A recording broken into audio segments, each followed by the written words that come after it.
নমস্কার বন্ধুরা, আপনারা দেখছেন ঐসিএসডি ইউটিউব চ্যানেল। বন্ধুরা, বর্তমানে জুলাই মাসের 1 তারিখ থেকেই ভারতীয় সংবিধান অনুযায়ী 3টি নতুন আইন চালু হচ্ছে।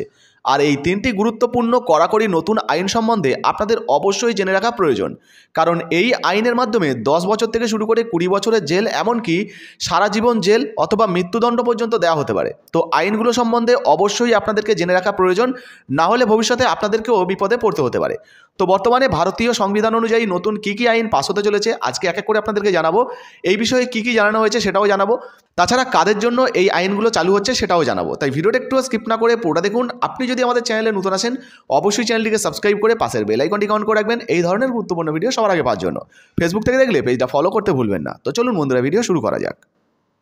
তো দেখুন বন্ধুরা, বলা হয়েছে জুলাই মাসের 1 তারিখ থেকেই ভারতে বাতিল ব্রিটিশ ফৌজদারি আইন, চালু হতে চলেছে নতুন 3টি সংহিতা। তো পুরনো যে ব্রিটিশ ফৌজদারি আইন ছিল সেটাকে কিন্তু বাতিল করে দেওয়া হচ্ছে, নতুন 3টি সংহিতা কিন্তু চালু হচ্ছে। তো নতুন এই আইনে কি বলা হয়েছে এক এক করে আমরা আপনাদেরকে বিস্তারিত জানাবো। একটু স্কিপ না করে পুরো দেখতে থাকুন। খুবই কড়াকড়ি আইন কিন্তু চালু হতে চলেছে। এবারে বলা হয়েছে, দেখুন, রাষ্ট্রপতি দ্রৌপদী মুর্মুর অনুমোদন মিলেছিল গত বছর ডিসেম্বরেই। অবশেষে দেশ জুড়ে কার্যকর হতে চলেছে 3টি নতুন ফৌজদারি আইন।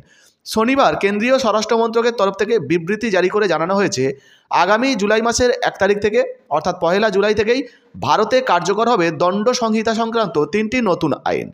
ফলে ভারতীয় আইন ব্যবস্থা থেকে পুরোপুরি মুছে যাবে ব্রিটিশ আমলের তৈরি হওয়া নিয়মগুলি। তো আর কি জানানো হয়েছে এই নিয়মের বিষয়ে বা আইনের বিষয়ে দেখুন। বলা হয়েছে 1860 সালে তৈরি ইন্ডিয়ান পেনাল কোড, ভারতীয় দণ্ডবিধি, প্রতিস্থাপিত হয়েছে ভারতীয় ন্যায় সংহিতা দিয়ে। 1898 সালের ক্রিমিনাল প্রসিডিওর অ্যাক্ট অর্থাৎ ফৌজদারি দণ্ডবিধি প্রতিস্থাপিত হয়েছে ভারতীয় নাগরিক সুরক্ষা সংহিতা দিয়ে। এবং 1872 সালের ইন্ডিয়ান এভিডেন্স অ্যাক্টের বদলে আসতে চলেছে ভারতীয় সাক্ষ্য আইন।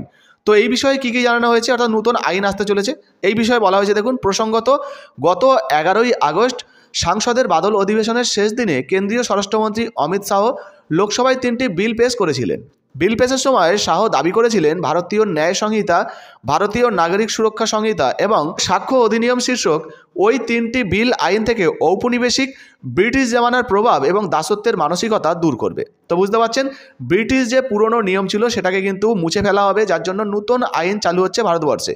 এই আইনের বিষয়ে আর কি আপডেট এসছে সেটাও জানাবো। দেখুন, বলা হয়েছে কংগ্রেস সহ অন্যান্য বিরোধী দলগুলি তাড়াহুড়ো করে বিল পাসের সময় বিরোধিতা করেছিল, কিন্তু বিল পাস করতে বেগ পেতে হয়নি নরেন্দ্র মোদী সরকারকে। সেই বিলে রাষ্ট্রপতিও সই করে দেন।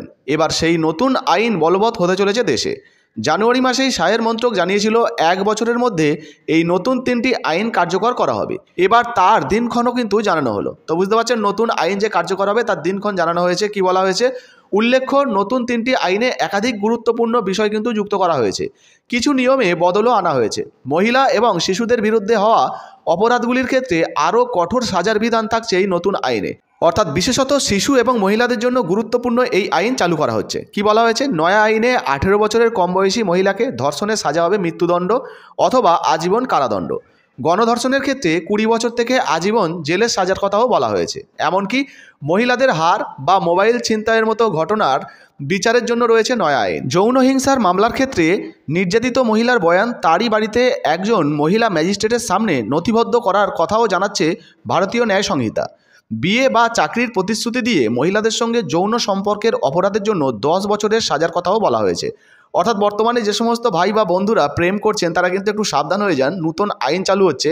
যদি আপনি কারোর সঙ্গে প্রেম করে শারীরিক সম্পর্ক করেন এবং তাকে যদি বিয়ে না করেন, সেক্ষেত্রে কিন্তু সে যদি কেস করে দেয় তাহলে কিন্তু কড়াকড়ি আইনের মুখে বা সাজার মুখে কিন্তু আপনাকে পড়তে হতে পারে। তো দেখুন, এখানে সেই বিষয়ে বলা হয়েছে বিয়ে বা চাকরির প্রতিশ্রুতি দিয়ে মহিলাদের সঙ্গে যৌন সম্পর্কের অপরাধের জন্য 10 বছরের সাজার কথা বলা হয়েছে এতে।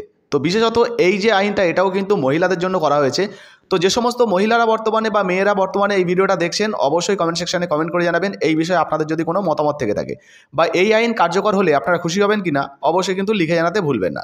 এছাড়াও সন্ত্রাসবাদ এবং রাষ্ট্রদ্রোহের মতো অপরাধের ক্ষেত্রেও আরও কঠোর সাজার কথা উল্লেখ থাকছে এই নতুন আইনে।